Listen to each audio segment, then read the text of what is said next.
Assalamualaikum warahmatullahi wabarakatuh. Hari ini kita akan melanjutkan materi kita tentang hipotesis penelitian. Sebagaimana yang sudah pernah kita pelajari, saya yakin juga kalian sudah pernah pelajari masalah ini. Nah, hipotesis itu sendiri adalah jawaban sementara dari topik penelitian yang akan kita uji kebenaran hasilnya. Nah, pada dasarnya tidak semua penelitian membutuhkan hipotesis. Contohnya pada penelitian yang bersifat eksploratif dan deskriptif ya. Contohnya seperti penelitian bersifat eksploratif. Jadi dari namanya saja sudah jelas bahwa penelitian ini bersifat explore ataupun melihat ataupun seperti ke lapangan, menjelajah dan sebagainya yang kita tidak bisa mengambil hipotesisnya. Contohnya misalnya penelitian jenis-jenis tumbuhan yang ada pada gunung A misalnya. Kita belum pernah ke gunung itu, jadi kita tidak tahu jenis-jenis tanamannya. Jadi itu bersifat eksploratif ataupun seperti menjelajah. Jadi kita akan mengambil semua sampel tumbuhan yang ada di situ, misalnya tumbuhan obat-obatan dan lain-lainnya. Jadi dalam hal ini penelitian ini tidak membutuhkan hipotesis, tapi membutuhkan langsung ke lapangan saja, tanpa hipotesis. Hipotesis memiliki beberapa fungsi dalam penelitian. Yang pertama, sebagai pedoman kita dalam melakukan penelitian. Kemudian bisa digunakan untuk memperjelas masalah-masalah yang ada dalam penelitian. Lalu juga sebagai pedoman dalam menetapkan dan memperjelas variabel-variabel yang akan kita teliti. Juga sebagai pedoman dalam pemilihan analisis data dan juga sebagai dasar mengambil kesimpulan penelitian. Cara kita dalam membuat hipotesis yang pertama bisa berdasarkan pada teori-teori penelitian yang kita ingin buat itu, penelitian-penelitian yang sudah ada itu kita ambil, kemudian kita susun hipotesisnya. Kemudian berdasarkan penelitian terdahulu, penelitian-penelitian yang sudah dilakukan oleh peneliti dahulu ataupun penelitian yang sudah kita lakukan sebelumnya. Lalu bisa juga berdasarkan penelitian pendahuluan yang sudah kita lakukan. Saya ingat ya saya sudah mengirimkan PowerPoint tentang studi pendahuluan.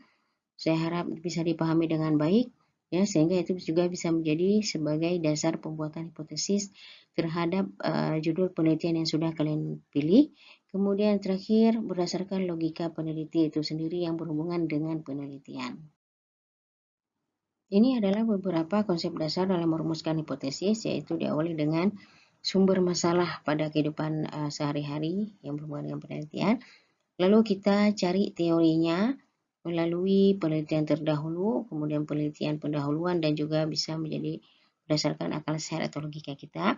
Selanjutnya baru kita rumuskan hipotesis, kemudian kita susun instrumen penelitian, variabelnya, dan juga data-datanya. Selanjutnya baru melakukan pengujian hipotesis sampai akhirnya kita mengambil kesimpulan dan implikasi dari penelitian kita. Ada dua jenis hipotesis ya. Secara umum yang pertama hipotesis penelitian dan hipotesis statistik. Nah, kedua penelitian ini sangat berhubungan. Yang pertama hipotesis penelitian yaitu merupakan dugaan sementara terhadap masalah penelitian yang akan kita teliti. Contohnya apakah ada hubungan antara aktivitas berorganisasi dengan solidaritas sosial misalnya. Kemudian yang kedua hipotesis statistik.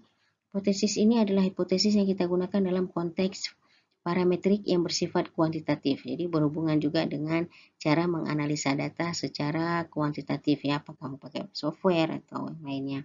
Contohnya seperti apakah ada perbedaan rata-rata prestasi belajar siswa antara siswa daerah dengan siswa perkotaan. Nah, ini bisa kita uji setelah kita ambil data dengan secara statistik, lalu diambil kesimpulannya. Nah, lalu hipotesis penelitian ini juga dibagi lagi menjadi 3. Ini dibagi berdasarkan jenis penelitian ya.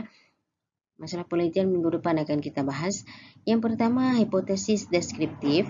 Nah, hipotesis deskriptif ini berhubungan dengan dugaan sementara terhadap permasalahan penelitian yang dilakukan secara deskriptif ya, contohnya pada populasi, sampel pada populasi ataupun komunitas di mana di dalamnya ada beberapa kategori ataupun variabel-variabel yang kita uji dan memiliki perbedaan. Yang kedua hipotesis komparatif ya, dari namanya saja sudah kita ketahui bahwa ini adalah hipotesis pada penelitian yang berhubungan dengan komparasi ataupun komparatif, yaitu perbandingan. Nah, hipotesis komparatif itu sendiri adalah dugaan sementara terhadap masalah penelitian yang berhubungan dengan perbandingan antara dua sampel ataupun lebih. Yang ketiga, hipotesis asosiatif, yaitu dugaan sementara terhadap hubungan ataupun asosiasi antara dua variabel ataupun lebih. Lalu hipotesis statistik juga ada dua macam, ya. Yang pertama hipotesis nol ataupun disingkat dengan HU. Nah, ini adalah hipotesis yang menjelaskan bahwa tidak ada hubungan antara variabel, ya. Kemudian yang kedua, hipotesis alternatif ataupun H1 adalah hipotesis yang menerangkan adanya hubungan antara variabel-variabel yang diteliti. Nah, jadi kalau misalnya dalam beberapa penelitian biasanya hubungan antara satu variabel dengan variabel yang lain itu lebih sering disebut dengan signifikan dan tidak signifikan, ya, antara satu variabel dengan variabel yang lainnya. Nah, ini beberapa contoh daripada hipotesis penelitian. Contohnya satu pada hipotesis deskriptif, yaitu pelayanan rumah sakit tidak memuaskan, contohnya. Kemudian kinerja keuangan bank CBA baik. Kemudian semangat kerja karyawan PT Yasinta tinggi. Contoh pada hipotesis komparatif, yaitu rumah sakit Enggal sembuh lebih memuaskan dibandingkan pelayanan rumah sakit Enggal Waras, misalnya. Kemudian kinerja keuangan Bank CBA lebih baik dibandingkan dengan kinerja Bank CNB. Yang terakhir contohnya semangat kerja karyawan PT Bukopin lebih tinggi dibandingkan dengan semangat kerja PT Pakopin. Yang ketiga, hipotesis asosiatif, contohnya kepuasan pasien berpengaruh signifikan terhadap loyalitas pasien. Jumlah nasabah berpengaruh terhadap kinerja keuangan Bank CBA. Kemudian semangat kerja karyawan berpengaruh positif terhadap produktivitas karyawan. Nah, kalian bisa memikirkan sekarang kira-kira contoh dalam bidang kesehatan, hipotesis-hipotesis ini contohnya seperti apa? Ataupun langsung saja memutuskan hipotesis dari judul penelitian yang sudah kalian pilih. Ya, yang paling penting harus diingat adalah jenis penelitiannya, penelitian apa, kemudian hipotesis yang bisa diambil itu seperti apa, ya. Nah, pada dasarnya, pada sebuah penulisan proposal ataupun skripsi ataupun laporan penelitian, ya, hipotesis penelitian dan hipotesis statistik itu sangat saling berhubungan dan keduanya harus ditulis. Contohnya, misalnya, jadi ini beberapa contoh lain daripada kombinasi kedua hipotesis, ya. Yang pertama, hipotesis penelitian pada penelitian deskriptif, contohnya seperti ada seorang peneliti yang ingin melakukan penelitian pada sebuah restoran bakso mercon. Di sini yang tujuannya adalah untuk melihat apakah bakso tersebut mengandung boraks ataupun tidak, ya. Nah, jadi dalam penelitian tersebut berarti yang digunakan adalah variabel tunggal, yaitu hanya bakso itu sendiri yang ingin dilihat. Nah, berdasarkan teori yang digunakan, ada dua pilihan hipotesis statistik yang dapat dipakai. Yang pertama, H0-nya adalah bakso yang ada di restoran tersebut mengandung boraks. Kemudian H1-nya ataupun hipotesis alternatifnya adalah bakso yang ada di situ tidak menggunakan boraks. Ini contohnya pada penelitian deskriptif, ya. Sedangkan contoh pada penelitian yang bersifat komparatif ataupun perbandingan, jadi ada seorang peneliti yang ingin melakukan penelitian tentang loyalitas pendukung klub sepak bola MU dibandingkan dengan loyalitas pendukung klub sepak bola Real Madrid, ya. Jadi peneliti membuat rumusan masalah apakah pendukung klub MU dan Real Madrid memiliki tingkat loyalitas yang sama. Jadi rumusan masalah ini adalah hipotesis penelitian, ya. Nah, penelitian ini berarti dalam menganalisa data menggunakan dua variabel, ya, ataupun variabel jamak. Jadi variabel yang pertama adalah loyalitas pendukung MU, variabel kedua adalah loyalitas pendukung Real Madrid.